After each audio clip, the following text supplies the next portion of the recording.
Hello students, welcome to my YouTube channel R study and blogs.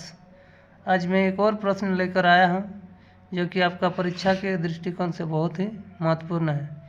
यह प्रश्न आपका परीक्षा में क्वेश्चन नंबर 42 में पूछा जाएगा और यह प्रश्न चैप्टर 7 से है। तो चलिए देखते हैं प्रश्न क्या है। तो प्रश्न कहता है, यदि ए और बी क्रमशः -2, -2 और 2, -4 हो तो बिंदु P के निर्देशांक ज्ञात कीजिए ताकि AP बराबर 3/7 AB हो और P रेखाखंड AB पर स्थित हो। यानी दो बिंदु दिया हुआ है। मान लीजिए एक बिंदु है और ये एक बिंदु है।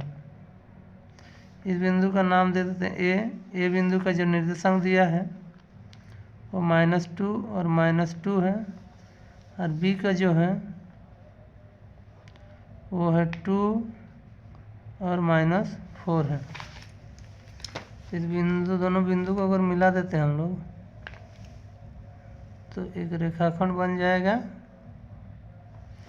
ये रेखाखंड बनता है। इस रेखाखंड पर एक बिंदु P है। तो P बिंदु जो है इसी का निर्देशांक निकालना। तो इसका निर्देशांक हम लोग x y मान लेते हैं और ये P बिंदु इस रेखाखंड इस प्रकार स्थित है कि AP बराबर 3/7 AB है। AP का जो वैल्यू होगा वो 3/7 AB के बराबर होगा। तो इसको हम लोग लिख देते हैं। ये जो P बिंदु लिए इसका निर्देशांक x y लिए हैं तो लिखेंगे हम लोग माना कि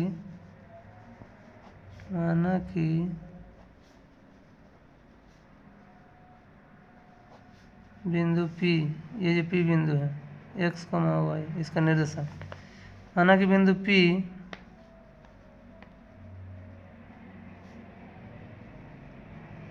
बिंदु ए का निर्देशांक कितना है -2, -2 और बी का निर्देशांक है 2, -4 को मिलाने वाली रेखाखंड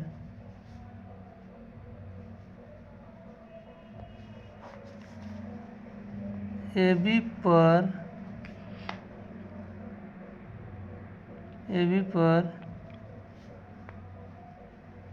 इस प्रकार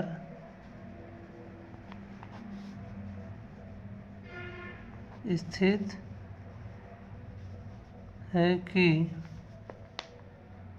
AP बराबर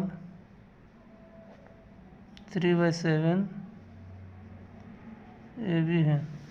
यानी जो P बिंदु है ये AB रेखाखंड पर इस प्रकार स्थित है कि AP बराबर 3/7 AB है। यानी चूँकि हम लोग यहाँ दिया हुआ है AP बराबर 3/7 AB दिया हुआ है, ठीक है।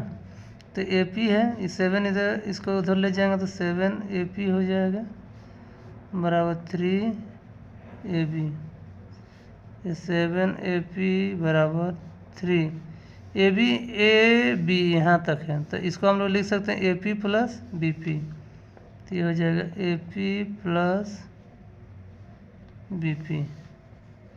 ये होगा 7 AP गुना करेंगे तो ये होगा 3 AP प्लस 3 BP। इधर है 7 AP, 3 P इधर लाएंगे तो -3 AP हो जाएगा। उधर बचा 3 BP। तो 7 AP में 3 AP माइनस होगा तो 4 AP बराबर हो गया 3 BP। यानी इधर AP BP को इधर लाएंगे तो बट्टा में हो जाएगा BP। उधर 3 है 4 उधर जाएगा तो बट्टा में, यानी AP अनुपात BP बराबर होगा 3:4। यानी AP यहाँ से यहाँ कितना हो गया 3 और BP कितना हो गया 4। ये हो जाएगा M1 का वैल्यू और ये होगा M2 का वैल्यू। क्योंकि यहाँ A बिंदु B बिंदु का निर्देशांक दिया रखा हुआ है तो A बिंदु का निर्देशांक होगा x1 y1। क्योंकि इसलिए हम लोग x1 का वैल्यू कितना होगा तो -2 y1 का वैल्यू कितना होगा -2, x2 का कितना होगा 2 होगा, y2 का कितना होगा -4, m1 हो जाएगा हम लोग का 3 और m2 हो जाएगा 4। तो विभाजन सूत्रों का यूज करेंगे और इसका हम लोग पी बिंदु का निर्देशांक निकालेंगे। इसलिए विभाजन सूत्र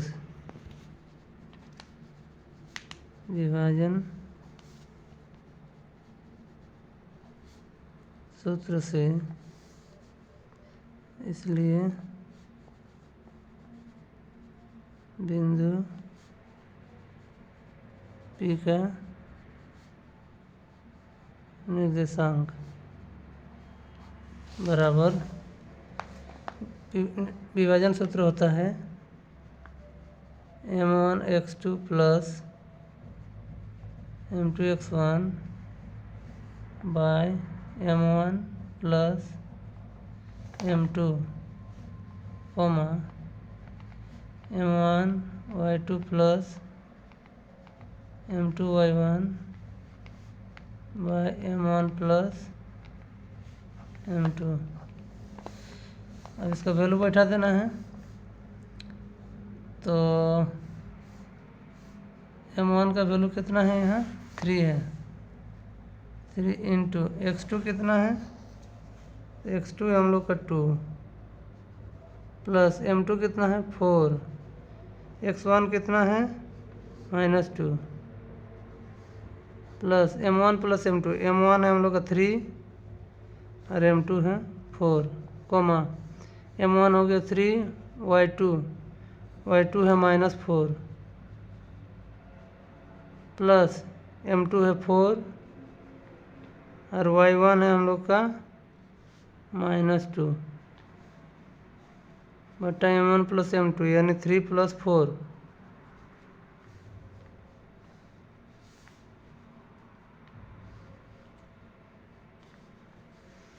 अब इसको गुना करेंगे, 3 दूना 6 प्लस माइनस माइनस 4 दूना 8 बटा 3 plus 4 7 coma plus minus minus 3 चौके 12 प्लस माइनस माइनस 4 दूना 8, यहाँ हो जाएगा 7 यानी 6 माइनस 8 होगा -2 बटा 7 कोमा -12 -8 -20 बाई 7।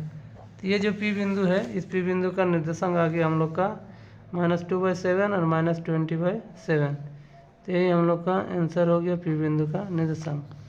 तो इस तरह से अगर हम लोग क्वेश्चन को सॉल्व करते हैं तो आपको पूरा का पूरा मार्क्स आ जाएगा। ये क्वेश्चन आने का चांसेस है इस बार, इसलिए आप लोग सभी को ध्यान से इस क्वेश्चन को सॉल्व करिएगा। चलिए, ये वीडियो अगर आप लोगों को अच्छा लगा तो मेरे चैनल को सब्सक्राइब कर दीजिएगा, लाइक शेयर और कमेंट कर दीजिएगा, और स्क्रीनशॉट लेना है तो ले लीजिएगा। धन्यवाद।